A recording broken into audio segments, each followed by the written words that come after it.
কিছু লোক বা আপনাদের মধ্যে কেউ গেম খেলেন, অনলাইন গেম খেলেন, এবং তারা সবসময় গেমের মধ্যে থাকে, তারা গেমে ডুবে থাকে। কেউ কেউ গাড়ি পছন্দ করে, তারা সবসময় গাড়ি নিয়ে কথা বলে, গাড়ি নিয়ে চিন্তা করে, গাড়ি নিয়ে চিন্তা করে। তাদের ফোনের ওয়ালপেপার গাড়ির ছবি, তারা সবসময় গাড়ির আপডেট দেখেন। এই ব্যক্তিটি গাড়িতে খাউদ হয়ে আছে।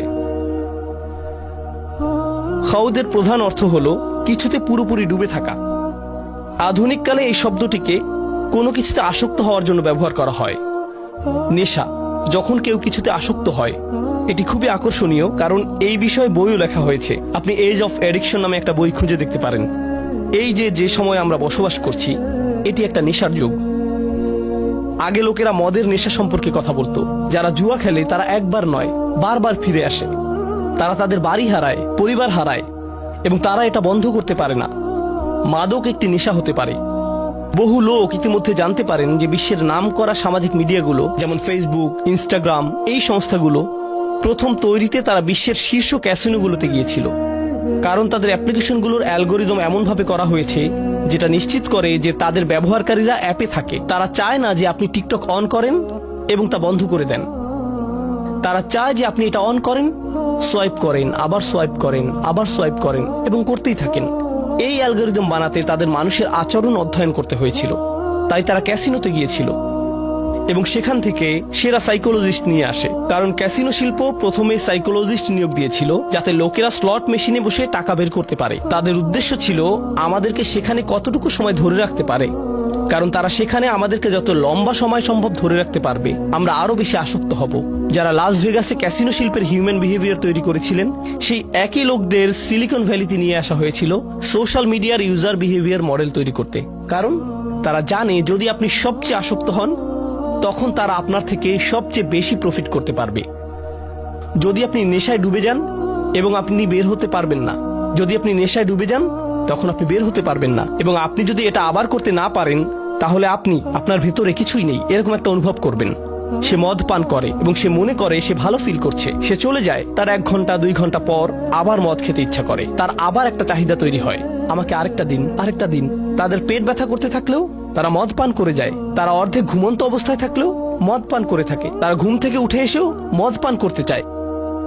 এটি অনলাইন অন্যান্য নেশা এবং বিনোদনের নেশার ক্ষেত্রেও সত্যি। কিছু লোক চলচ্চিত্রে আসক্ত, নেটফ্লিক্সে কিছু লোক আসক্ত, স্পোর্টসে কিছু লোক আসক্ত।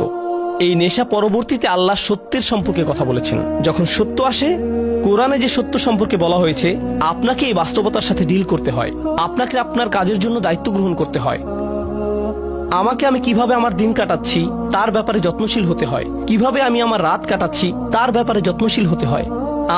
আমার নিজের ব্যাপারে দায়িত্ব আছে, আমার আল্লাহর জন্য দায়িত্ব আছে, আমার নিজের পরিবারের জন্য দায়িত্ব আছে। আমাকে এই সবগুলো ব্যাপারে যত্নশীল হতে হবে। কিন্তু আপনি যদি এই সত্যকে গ্রহণ করতে না চান এবং আপনি বাস্তবতা থেকে পালিয়ে বেড়াতে চান, আপনি নিজেকে হারিয়ে ফেলেন এবং কোনো একটি বিষয়ে আসক্ত হয়ে যান, এবং এভাবে আপনি আসক্তিতে ডুবে যান। আপনি জানেন কিছু মানুষ কি করে? কোনো একটি গ্যাদারিং এ কিছু শুনলে, মনে করেন 8 জন মানুষের একটি সমাবেশ, ফ্যামিলি গেট টুগেদার, তারা সেখানে বসে কথা বলছে এবং সেখানে কোনো একজন আল্লাহর দ্বীনের ব্যাপারে কথা তুলল, সে দ্রুত সেই বিষয়টি পরিবর্তন করে ফেলবে এবং সে চাইবে একটি অন্য বিষয়ে কথা বলতে, কারণ সে জানে সে কোন বিষয়ে কথা বলতে চাইবে। না না না, জানো ইউএফসি ফাইটে কি হয়েছে, এই খেলাটিতে কি হয়েছে, এই ছবিটিতে কি হয়েছে, ও আল্লাহ সেগুলো কত ভালো ছিল, এবং আমি এভাবে কথা বলতে থাকি, কথা বলতে থাকি, কথা বলতে থাকি। তারা যদি দিন সম্পর্কে কথা বলে, তবে তারা দিনকে একটা মজার ছলে কথা বলে। এই বিষয়ে কথা বলাটা একটু ফান। তখন আল্লাহ বলেন, হাত্তা ইয়াখুদু ফি হাদিসিন গায়রিহি, তাদের সাথে ততক্ষণ কথা বললেন না যতক্ষণ পর্যন্ত তার অন্য বিষয়ে ডুবে না যায়, যতক্ষণ পর্যন্ত তারা অন্য বিষয়ে ডুবে না যায়। এখন আমার আপনার নিজেদেরকে জিজ্ঞাসা করা উচিত, এটা মানুষের সম্পর্কে সমালোচনা নয়, এটা আমি এবং আপনি আমাদের সম্পর্কে যা ভাবি তাই। আমি প্রতিদিন যে বিষয়ে ডুবে থাকি, এর কি কোনো উদ্দেশ্য আছে, নাকি আমরা আসলে শুধু এদিক ওদিক ঘুরে বেড়াচ্ছি? এই প্রশ্নটি আমি আমাকে জিজ্ঞেস করতে চাই। বিচার দিবসে আল্লাহ বলবেন, বিচার দিবস সম্পর্কে আল্লাহ বললেন, ইয়াউমা ইযিল্লিল মুকাযযিবিন আল্লাযীনা হুম ফি খাউদিন ইয়ালআবুন, তারা বিভিন্ন বিষয়ে ডুবে আছে এবং সেই বিষয়ে এদিক ওদিক ঘুরে বেড়াচ্ছে, তারা শুধুই ঘুরে বেড়াচ্ছে। এবং প্রতিবার যখন কোরআন তাদেরকে ডাকে, সত্য তাদেরকে ডাকে, সবকিছু দায়িত্ববোধ, কারণ বিচার দিবস মানেই দায়িত্ববোধ, তাই নয় কি? বিচার দিবস হচ্ছে একটি কোর্ট, এবং এই কোর্টে কি হয়, বিচারক বলেন আপনি যা করছেন তার জন্য আপনিই দায়ী। আপনাকে কোর্টে নিজেকে উপস্থাপন করতে হয় এবং যারা জানে যে তাদের সামনে একটি বিচারের দিন আসছে, তাদের জন্য একটি বিচার অপেক্ষা করছে, তারা সেই বিচার দিনের জন্য প্রস্তুতি গ্রহণ করে। এটাই এই জীবনে হয়, এটাই বিচার দিবসের জন্য সাধারণ যুক্তি। কিন্তু যেই ব্যক্তি সেই ট্রায়ালের জন্য প্রস্তুত নয়, তারা শুধু খেলে বেড়াচ্ছে, তারা গেমে আসক্ত, তাহলে তারা সেই বিচার দিনে খুবই বিপদে পড়বে। এবং কেউ কেউ বলে, এই এই বিচার দিবস আগামীকাল, বিচার দিবস আগামী সপ্তাহে, তাড়াতাড়ি এই দিনের জন্য প্রস্তুতি গ্রহণ করো।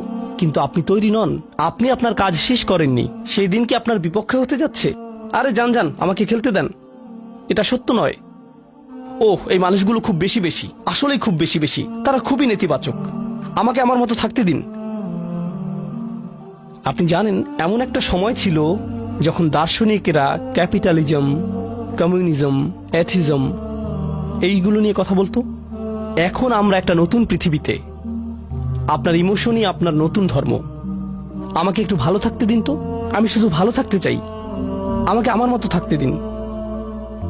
আপনি জানেন, বিচার দিবসে আল্লাহ এমন একটি বর্ণনাই দিয়েছেন, আল্লাযীনা হুম ফী খাউদিন ইয়ালআবুন। যখন কোনো মানুষ কোনো কিছুতে ডুবে যায়, তখন সে আর অন্য কিছুতে যেতে চায় না, সে ওখানে আটকে পড়ে, তারা একই জায়গায় থাকে। যখন কোনো মানুষ কোনো কিছুতে আসক্ত হয়, তখন আপনি তাকে 1 বছর আগেও যেখানে দেখেছেন, এখনো ঠিক সেখানেই দেখবেন। আপনি জানেন, যখন মানুষ কোনো কিছুর পরিবর্তন করে না, আল্লাহ তাদেরকে পরিবর্তন করেন। আল্লাহ বলেন, ওয়াল্লাযীনা ইয়াওমা ইউদআউনা ইলা নারি জাহান্নামা দাআ। তখন আল্লাহ তাদেরকে জাহান্নামের আগুনের দিকে ঠেলে দেন। তাদেরকে ঠেলে দেয়া হয় কারণ তারা নিজেরা নড়ে না, তারা যেতে চায় না। হাযিহিন নারুল্লাতী কুনতুম বিহা তুকাযযিবুন। এই হচ্ছে জাহান্নাম, যাকে তোমরা মিথ্যা বলতে। আফাসিহরুম হাযা। যদি আমি বলি এটা কি জাদু, আও আনতুম লা তুবসিরুন, তুমি কি দেখছো না? কারণ আমি কোনো আগুন দেখতে পাচ্ছি না। হে আস্তাগফিরুল্লাহ বলো, এগুলো করো না। আমাদেরকে আল্লাহকে ভয় করা উচিত, আমাদের বিচার দিবসকে ভয় করা উচিত। ও হ্যাঁ, আমার আগুন ভয় করা উচিত, কিন্তু আমি তো কোনো ধোঁয়া দেখতে পাচ্ছি না, আমি তো তাপমাত্রা বাড়তে দেখছি না। আল্লাহ বলেন এটা মিথ্যা। যখন বিচার দিবস আসবে, আও আনতুম লা তুবসিরুন, তুমি এটা দেখবে না। ইসলাউহা ফাসবিরু আলা তাসবিরু সাওয়াউন আলাইকুম ইন্নামা তুজজাউনা মা কুনতুম তা'মালুন। এখন যাও এর ভিতর এবং এটা উপভোগ করো। তুমি এটা সহ্য করতে পারো বা না পারো, এটা কোনো ব্যাপারই না, এটার এখন কোনো মূল্যই নেই।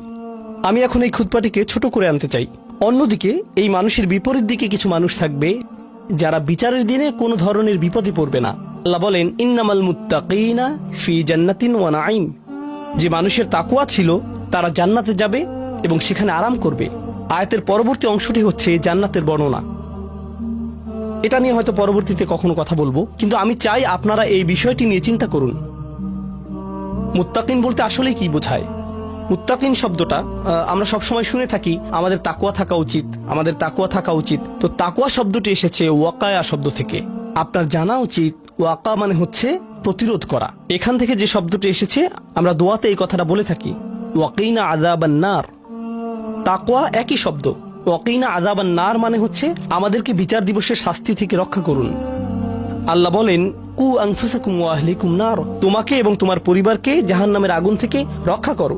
ইত্তাকা বা মুত্তাকি হচ্ছে সে যে নিজেকে রক্ষা করে। যখন আপনি বাসায় যান, দরজা বন্ধ করেন, যখন হাঁটতে যান, তখন দরজায় তালা দেন, এর মানে আপনি একটু তাকওয়া অবলম্বন করেছেন, কারণ আপনি নিজেকে রক্ষা করেছেন। তাই মাঝে মাঝে আমরা তাকওয়াকে আল্লাহর ভয় বলে অনুবাদ করে থাকি। আরবিতে ভয় হচ্ছে খৌফ, খাশিয়া। এছাড়া আরবিতে ভয় বোঝাতে আরো অনেক শব্দ ব্যবহার হয়ে থাকে, তো তাকওয়া সেগুলোর মধ্যে একটি। আসলে তাকওয়া বলতে বোঝায় যখন আপনি নিজেকে সতর্ক থাকার মাধ্যমে রক্ষা করেন। ধরুন, যখন কোনো মানুষ হজে যায়, আল্লাহ বলেন, অতাযাওয়াদু ফাইন্না খায়রাজ যাদ আত-তাকওয়া। হজে যাওয়ার সময় আপনি আপনার প্রয়োজনীয় জিনিসগুলো নিয়ে যাচ্ছেন, কারণ আপনি জানেন বেস্ট প্রভিশন ইজ প্রিকশন, আপনাকে রক্ষা করার জন্য। এটা দিয়েই তাই বিভিন্ন জিনিসও বোঝায়। এখন এই শব্দটি এই আয়াতে কি বোঝাচ্ছে? মানুষ যারা নিজেদেরকে রক্ষা করে, যখনই তারা দেখে যে তারা কোনো একটি আসক্তিতে জড়িয়ে যাচ্ছে, তখন তারা বলে, আমাকে এখান থেকে নিজেকে সরিয়ে আনতে হবে। যখন তারা দেখে তাদের সঙ্গীগুলো কোনো একটি বিষয়ে আসক্ত হয়ে যাচ্ছে, তখন সে বলে, ও না না, আমাকে এখান থেকে নিজেকে রক্ষা করতে হবে। তাই তারা সব সময় নিজেদেরকে সেসব সঙ্গ থেকে সরিয়ে নিচ্ছে, যেসব সঙ্গে থাকলে তারা কোনো আসক্তির দিকে জড়িয়ে যেতে পারে। তারা সব সময় আমাদের আশেপাশে আছে, আমরা কেউই নিরাপদ নই।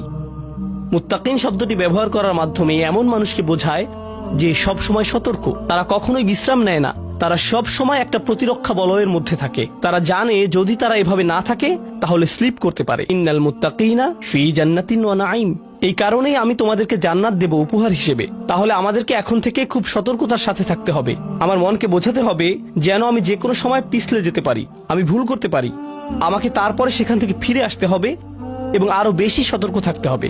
যদি আমি পিছলে যাই তাহলে আবার আমাকে ফিরে আসতে হবে। এটি একটা চলমান প্রক্রিয়া। এগুলোর শেষে আল্লাহ বলেন ফি জান্নাতিন ওয়া নাঈম। আপনি যখন জান্নাতে যাবেন আপনারা বাগান পাবেন, কিন্তু সবচেয়ে গুরুত্বপূর্ণ আপনারা পাবেন নাঈম। যে নাঈম শব্দটি এসেছে নুউমা থেকে, যার মানে হচ্ছে নরম এবং বিশ্রাম। তাদের এখন কোনো তাকওয়া থাকার প্রয়োজন নেই, তাদের এখন কোনো সতর্কতার প্রয়োজন নেই। তারা তখন বলবে এখন আমি বিশ্রাম নিতে পারি। তাহলে আল্লাহ কি করলেন? আল্লাহ আমাদেরকে দুটি ছবি দেখালেন। একটি হচ্ছে এমন ব্যক্তিরা যারা এখন নাইমে আছে, তারা বর্তমানে যেদিকে মনে চায় সেদিকে ঘুরে বেড়াচ্ছে, রিল্যাক্স করছে, তাদের কোনো কিছু চিন্তা করার নেই, শুধু বিশ্রাম নিচ্ছে। এবং অন্যদিকে তাকওয়াপূর্ণ ব্যক্তিরা তারা পরবর্তীতে রিল্যাক্স করবে।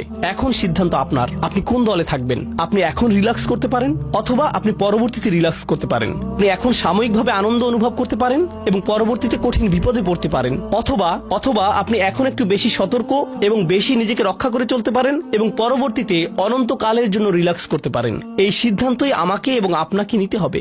আমি আল্লাহ আজ্জা ওয়া জাল্লার কাছে দোয়া করছি, আল্লাহ আমাদেরকে যে কোনো ধরনের খাউদ থেকে রক্ষা করুন, যা আমাদেরকে সত্য থেকে দূরে নিয়ে যায় এবং আমাদেরকে মুকাদ্দিবিনদের অন্তর্ভুক্ত করে। আল্লাহ আমাদেরকে তাকওয়া সম্পূর্ণ করুন, যাতে আমরা আল্লাহর দয়ার অন্তর্ভুক্ত হতে পারি, যাতে আমরা জান্নাতুল নাঈমে যেতে পারি। বারাকাল্লাহু লি ওয়া লাকুম ফিল কুরআনিল হাকিম ওয়া নাফা'নি ওয়া ইয়্যাকুম বিল আয়াতি ওয়াদ যিকরিল হাকিম।